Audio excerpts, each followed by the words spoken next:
তুমি কি SSC 2026 student? তাহলে এই সুযোগটা তোমার জন্যই।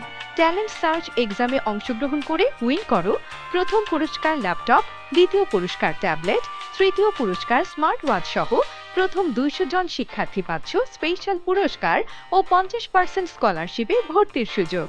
এটা শুধু তোমার এক্সাম না, এটা তোমার ফিউচার শুরু করার গেটওয়ে। ডিজিটাল আইসিটি নিয়ে এসেছে ICT plus computer, spoken English, HSC English grammar ও ফ্রিল্যান্সিং এর বিভিন্ন কোর্স সহ 32টির অধিক কোর্স। আইসিটিতে শ্রেষ্ঠ পুরস্কারপ্রাপ্ত লাভলু স্যারের দীর্ঘ 15 বছরের অভিজ্ঞতায় আগামী 22 মে রোজ শুক্রবার সকাল 10টা ও বিকাল 3টায় ফ্রি সেমিনার ও ট্যালেন্ট সার্চ এক্সামে তোমাদের সাদর আমন্ত্রণ। সিটস লিমিটেড, তাই এখনই রেজিস্ট্রেশন করো, ট্যালেন্ট দেখাও, 50% স্কলারশিপ নাও, ফিউচার গড়ো।